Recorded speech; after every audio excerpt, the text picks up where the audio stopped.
नमस्कार दोस्तों। Last video में हमने थ्योरम 2.9 तक पूरा किया था। थ्योरम 2.9 मैंने आपको कल वीडियो में करवाई थी। उसके बाद है थ्योरम 2.10 और फिर इसके बाद हम 2.11 करेंगे।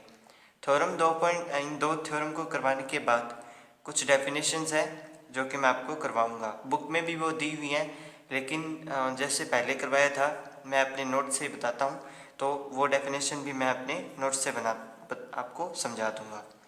तो थ्योरम 2.10 शुरू करते हैं। किसी दूरिक समष्टि xj में समवृत्त समुच्चयों के एक सवेच्च संग्रह का सर्वनिष्ठ समवृत्त होता है। यानी यहाँ पे जो क्लोज्ड सेट है उनका जो इंटरसेक्शन है उसे हमें क्लोज्ड बताना होगा। और ये थ्योरम 3 नंबर में 2012 में आई थी और उसके बाद में 2019 में आई हुई है। तो हम थ्योरम को शुरू करते हैं। यह है थ्योरम नंबर 2.10। अगर आपको पिछली जितनी मैंने कोई थ्योरम्स करवाई हैं, अगर आपको कोई प्रॉब्लम हो तो आप कमेंट कर सकते हैं, मैं आपको दोबारा से समझा दूंगा। और अगर आपको लिख के नहीं समझनी है तो मैं जैसे ये चैप्टर कंप्लीट होगा तो नोट्स डालूंगा, तब मैं आपको समझा दूंगा। तो उससे पहले आप कमेंट कर दीजिएगा, ठीक है। तो हम शुरू करते हैं प्रूफ में। इसमें दूरिक समष्टि वैसे तो दे रखी है, लेकिन हमें माननी पड़ेगी। तो माना XD है वो एक दूरिक समष्टि है, एक दूरिक समष्टि है या वेक्टर स्पेस है, सॉरी मीट्रिक स्पेस है, वेक्टर स्पेस नहीं मीट्रिक स्पेस है। और मानना अब इसमें जो समृद्ध समुच्चय क्लोज्ड सेट है तो उन्हें भी मान लेते हैं। माना C1 C2 C3 dash dash Cn जो कि समृद्ध समुच्चयों की जो स्वेच्छ संग्रह बोल रहे हैं जिसे, वो है, ठीक है। इस फैमिली ऑफ सेट्स, ठीक है, ऑफ सेट्स। और ये समृद्ध समुच्चयों की है तो इनका जो इंटरसेक्शन है उसे भी मैं एक नया नाम दे देता हूँ C। जैसे उनमें था जैसे O में थे तो हम उनको O नाम दिया। यहाँ पे क्लोज्ड है, ओपन था तो O, क्लोज्ड है तो C। और इसके जो इंटरसेक्शन है उसको हमें क्लोज्ड बताना है, तो यहाँ पे मैंने C इसको मान लिया है। और ये जो है N तक मैंने इनका स्वेच्छ संग्रह सब इंटरसेक्शन कर लिया है, ठीक है। हमें प्रदर्शित क्या करना है, हमें प्रदर्शित करना है या शो क्या करना है कि जो C है, या अगर इस C को देखें तो एक तरीके से ये इस तरीके से है CI, यानी समृद्ध समुच्चय। हमें इसे क्लोज्ड सेट बताना है।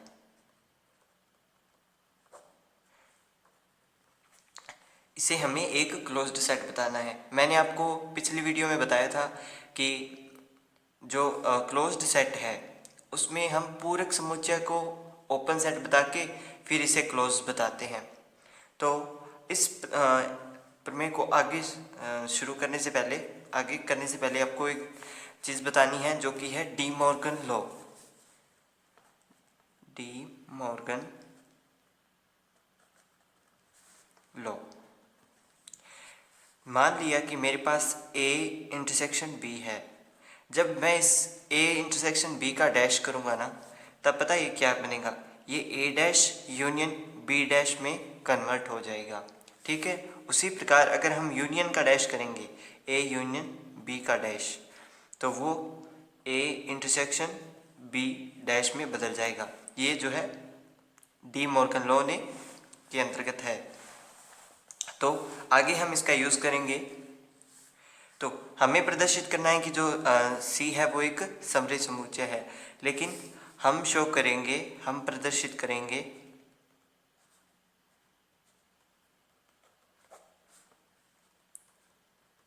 कि जो C डैश है यानी इसका पूरक समुच्चय जो है वो एक ओपन सेट है या विवृत समुच्चय है। हम इसे ओपन बता देंगे, ठीक है। और यहाँ पे जो CI है ये जो है वो समृद्ध समुच्चय होगा, क्योंकि इसने दे रखा है हमें जो इनका जो इंटरसेक्शन होगा वो समृद्ध समुच्चयों का या क्लोज सेट का होगा। तो सी आई भी उन्हीं में से एक ही है।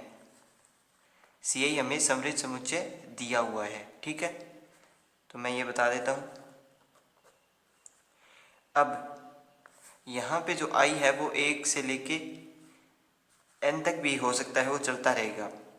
सी आई को मैंने मान दिया भी ये समृद्ध है, तो मैं इसका सी आई का एक जो पूरक समुच्चय है वो हो गया सी आई डैश। अगर ये समृद्ध है तो ये उसका उलट होगा, यानी ये विवृत होगा या ओपन सेट होगा।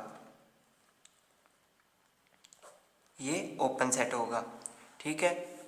और अगर इसका यूनियन देखूं मैं, यूनियन ऑफ सी आई, वो भी एक ओपन सेट है, union of C I dash. हमने जब थ्योरम 2.3 की थी तो उस समय जो कि एक विवृत समुच्चय होता है। 2.3 पता नहीं 2.4 हमने प्रमेय की थी, और हम यहाँ पे लिख देंगे बाय लेम्मा थ्योरम। हम जानते हैं कि इनका जो यूनियन होगा वो जैसे ये विवृत समुच्चय था, ओपन सेट था, तो इनका यूनियन भी एक ओपन सेट ही होगा। इसी प्रकार अगर मैं इसके डैश को, जैसे अभी तो डैश अप्लाई किया हुआ है, अगर मैं डैश अप्लाई ना करूं, उसको बाहर रखूं, यूनियन पर से भी बाहर रखूं, तो ये बनेगा इंटरसेक्शन ऑफ सी आई और इसके ऊपर डैश आ गया, जो कि एक विवृत या ओपन सेट है। और यहाँ पे हम लिख देंगे डी मॉर्गन लॉ, ठीक है। देखिए यहाँ पे जो इंटरसेक्शन था, डैश अप्लाई करने से पहले वो इंटरसेक्शन था, अप्लाई होने के बाद यूनियन बन गया। अगर मैं इसको रिवर्स करूँ तो मुझे ये बनाना पड़ेगा। सेम यही चीज़ मैंने यहाँ पे की है। अगर मैं इसका एक बार और डैश करूँ, intersection of C I dash, ये तो पड़ा है, अगर मैं इसका पूरे का एक बार और डैश कर दूँ तो ये समृद्ध या क्लोज्ड सेट हो जाएगा। किस प्रकार, अगर हम किसी चीज़ का एक बार इन्वर्स करते हैं तो उसका हमें प्रतिलोम जो है प्राप्त हो जाता है। अगर हम उसका एक बार और इन्वर्स करेंगे तो हमें जो चीज़ है वो सेम ही प्राप्त होगी। अतः इनका जो अब इससे ये जो है न्यूट्रल हो जाएगा, एक डैश से दूसरा डैश न्यूट्रल, और इंटरसेक्शन ऑफ सी आई समृद्ध समुच्चय या क्लोज्ड सेट हो जाएगा, ठीक है। देखिए ये उस तरीके से है जैसे कि 2 का हमें इन्वर्स करना है, ये 2 का इन्वर्स है। अगर मैं इसका एक बार और इन्वर्स कर दूंगा ना, तो इस इन्वर्स से इन्वर्स, देखिए वैसे काट के नहीं बताता आपको, एक बार इसका इन्वर्स किया तो ये 1/2 बन गया। अब इस 1/2 का इन्वर्स करेंगे, 1 से ही 1/2, तो ये वापस से यहाँ पे हमें 2 प्राप्त हो जाएगा, ठीक है। तो थ्योरम 2.10 कंप्लीट हो गई है। सेम इसी प्रकार थ्योरम 2.11 है। तो मैं आपको थ्योरम 2.11 में जो नोट्स है उसमें समझा देता हूँ, ठीक है। ये देखिए बुक में थ्योरम 2.11 जो दी हुई है, किसी द्विक समष्टि एक्स डी में एक परिमित संख्या में समृद्ध समुच्चयों का सम्मिलन समृद्ध होता है, यानी यहाँ पे जो है यूनियन आ जाएगा क्लोज्ड सेट का, ठीक है। उसे हमें क्लोज्ड बताना होगा। तो जाहिर सी बात है वहाँ पे हमें इंटरसेक्शन बताना था तो यूनियन का यूज़ किया, यहाँ पे यूनियन बताना है तो हम इंटरसेक्शन का यूज़ कर लेंगे। और उसके बाद लिमिट पॉइंट, सीमा बिंदु की परिभाषा, ड्राइव्ड सेट, व्युत्पन्न समुच्चय, और उसके बाद ये जितनी भी यहाँ पे डेफिनेशंस है वो मैं आपको करवाऊँगा, और उसके बाद में जो बची हुई थ्योरम्स है हम उन्हें करेंगे। तो अभी जो है मैं आपको जो मेरे नोट्स हैं उसमें थ्योरम दिखाता हूँ। तो ये है थ्योरम 2.11, किसी द्विक समष्टि एक्स टी में एक परिमित संख्या में समृद्ध समुच्चयों का सम्मिलन समृद्ध होता है, यानी फाइनाइट क्लोज्ड सेट का जो यूनियन है वो भी क्लोज्ड होता है, ये हमें बताना है। तो सबसे पहले हम एक द्विक समष्टि मानेंगे तथा Ci जो है वो x के समृद्ध उपसमुच्चयों का संग्रह है, यानी xd में जो x है वो एक समुच्चय होता है, तो अवयव जो है वो उसी से आएंगे। तो यहाँ पे जो C है वो एक अवयव भी है और एक उपसमुच्चय भी हो सकता है, ठीक है ना। तो यहाँ पे Ci के जो अवयव होंगे वो C1 से लेके n तक होंगे। जैसा कि हम n में हम वैल्यू पुट करते रहते हैं i की 1 to n, ठीक है। फिर मैंने क्या किया, इनका यूनियन का जो है एक सेट बना लिया और उसे सी नाम दे दिया। अब इसी सी को हमें जो है क्लोज प्रूफ करना होगा। तो सबसे पहले लिखेंगे कि जो हमें शो करना है, प्रदर्शित क्या करना है, टू शो कि सी है यूनियन है I1 to N Ci, हमें इसे समृद्ध समुच्चय जो है या क्लोज्ड सेट दिखाना होगा। लेकिन हम क्या करेंगे, क्लोज्ड सेट तो हम इसे दिखा नहीं सकते, तो हम इसके जो पूरक समुच्चय है उसे हम ओपन बताएंगे। हम प्रदर्शित करेंगे कि जो Ci डैश है वो एक विवृत समुच्चय है या ओपन सेट है। तो Ci समृद्ध है, ये हमें दे रखा है क्योंकि यहाँ पे जो परिमित संख्या है उनमें समृद्ध समुच्चय है। चाहे जितने भी समुच्चय हों इसमें Ci भी उनमें से एक है, वो फाइनाइट है और वो क्लोज्ड है, तो ये भी क्लोज है। और I की वैल्यू 1 से लेके चलती रहेगी आगे जितनी भी फाइनाइट वैल्यू होगी। अगर Ci समृद्ध है तो जस्ट उसका उल्टा पूरक समुच्चय वो विवृत होगा। हम डेफिनेशन से ये चीज़ जानते हैं, ठीक है। सेम फिर मैंने 2.10 का जो यूज़ किया था मेथड, सेम वही मैं यहाँ पे यूज़ कर रहा हूँ। मैंने क्या किया कि इनका इंटरसेक्शन है, जो इनका इंटरसेक्शन वो विवृत समुच्चय दो, हमने शायद 2.6 पता नहीं ऐसी थ्योरम थी जिसमें इनका जो इंटरसेक्शन है उसे हमने ओपन सेट प्रूव किया। 2.4 शायद कुछ ऐसे, मुझे याद नहीं है, उसे हमने जो है इंटरसेक्शन प्रूव किया था। और हम जानते हैं कि ओपन सेट से का जो इंटरसेक्शन है उसे भी हमने ओपन सेट प्रूव किया है। तो सेम वही चीज़, जब मैंने डैश पहले तो ये Ci डैश इस पे अप्लाई था, फिर मैंने इस पूरे से डैश यहाँ पे निकाल लिया और इस जो इंटरसेक्शन था वो यूनियन में कन्वर्ट हो गया, ठीक है। ये भी एक विवृत समुच्चय क्योंकि सेम ही चीज़ है, बस फ़र्क आएगा तो ये कि इंटरसेक्शन अप्लाई डैश अप्लाई होने के बाद ये इंटरसेक्शन बनेगा, ठीक है। और यहाँ पे मैंने बता दिया है कि मैंने ये लेमा थ्योरम का यूज़ किया है, पिछली थ्योरम का, और यहाँ पे डी मॉर्गन लॉ का।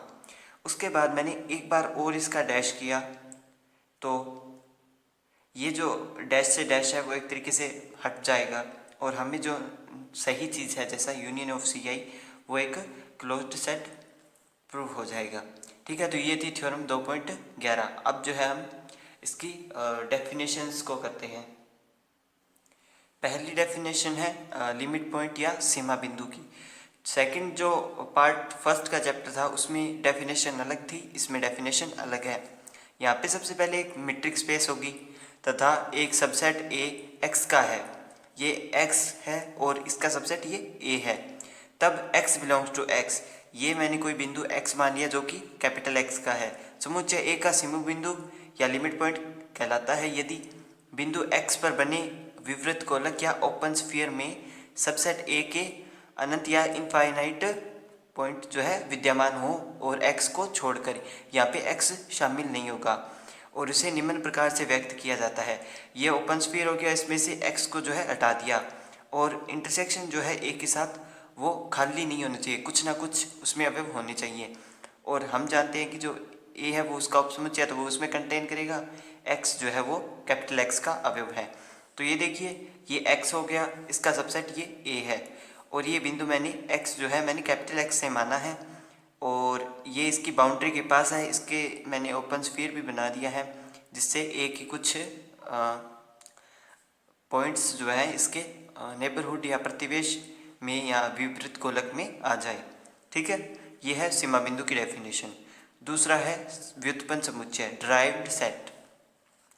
माना x D एक मीट्रिक स्पेस है तथा a है वो x का सबसेट है, तब a के सीमा बिंदुओं के समुच्चय को a का व्युत्पन्न समुच्चय कहते हैं जिसे D ऑफ a से व्यक्त करते हैं। देखिए यहाँ पे ये जो a में जितने भी अवयव होंगे, ठीक है ना, इसमें भी कोई एक, जैसे x में a आ गया तो a में भी कोई b, कोई c, कोई छोटा सबसेट मौजूद होगा ताकि उनको जो है सीमा बिंदु प्रूव कर सके, ठीक है ना। तो इन जो सीमा कंप्लीट सीमा बिंदु होना जरूरी नहीं है, यहाँ पे जितने भी बिंदु होंगे उनमें से कुछ का जो सेट है वो ड्राइव्ड सेट हो जाएगा। मान लियो इसमें 5 एलिमेंट थे जो कि लिमिट पॉइंट है, तो उनका जो सेट है वो एक ड्राइव्ड सेट या व्युत्पन्न समुच्चय हो जाएगा। उसके बाद है क्लोज्ड सेट या समृद्ध समुच्चय। ये उस डेफिनेशन से थोड़ा अलग है। यदि किसी सबसेट ए के सभी सीमा बिंदु ए में विद्यमान हो तो ए को क्लोज्ड सेट कहा जाता है। अगर मान लो ये ए है, इसमें जितने भी पॉइंट थे सारे अगर लिमिट पॉइंट हो जाते हैं तो ये जो है एक क्लोज्ड सेट हो जाएगा। अब इसमें कुछ अवयव जो है लिमिट पॉइंट है तो ये क्लोज्ड सेट नहीं है। या अलग जो दूसरी डेफिनेशन है, जिस सेट का पूरक समुच्चय ओपन सेट हो उसे क्लोज सेट कहते हैं। मैंने आपको थोड़ी देर पहले इसी डेफिनेशन के आधार पर 2 प्रमेय करवाई हैं। अब आगे चलते हैं। समवर्ग समुच्चय या क्लोजर ऑफ सेट। किसी सबसेट ए का समवर्ग समुच्चय या क्लोजर ऑफ सेट ए बार होता है जो कि ए तथा ए के व्युत्पन्न समुच्चय का संघ होता है, यानी व्युत्पन्न यानी ड्राइव्ड सेट, और संघ यानी यूनियन। ये जो ए बार है वो ए यूनियन ड्राइव्ड ऑफ ए, इनका जो है यूनियन है, ठीक है ना। नोट, ए बार ए को अंतर्विष्ट करने वाला सबसे छोटा क्लोज सेट होता है। ए बार तो ए को क्लोज कंटेन ए जो है वो ए बार में कंप्लीट आ जाएगा, क्योंकि ए और इनके ड्राइव का भी यूनियन आ गया है, तो सीधी बात है भी ए बार जो है वो कंटेन कर लेगा पूरे पूरे ए को, पूरा पूरा ए बार में आ जाएगा। ए इज क्लोजर सेट। उसके बाद है परफेक्ट सेट या परिपूर्ण समुच्चय। माना x डी एक दूरिक समष्टि है तथा a x का उपसमुच्चय है। a को परिपूर्ण समुच्चय कहा जाता है, परफेक्ट सेट कहा जाता है यदि a समृद्ध हो, a क्लोज हो, अर्थात a के सीमा बिंदु a में विद्यमान हो। दूसरा, a का प्रत्येक बिंदु a का सीमा बिंदु हो, मतलब a की सभी जो a की सीमा बिंदु a में विद्यमान होनी चाहिए, और दूसरा उसका हर पॉइंट जो है वो एक लिमिट पॉइंट होना चाहिए, तब जो है वो एक परफेक्ट सेट या परिपूर्ण समुच्चय हो जाएगा। उसके बाद है एक्सटीरियर पॉइंट या बाह्य बिंदु। किसी दूरिक समष्टि या मीट्रिक स्पेस के सबसेट ए का बाह्य बिंदु या एक्सटीरियर पॉइंट वह बिंदु होता है जो कि उसके पूरक समुच्चय में विद्यमान हो। x belongs to x, x को a का बाह्य बिंदु कहेंगे यदि S R X containing to A dash.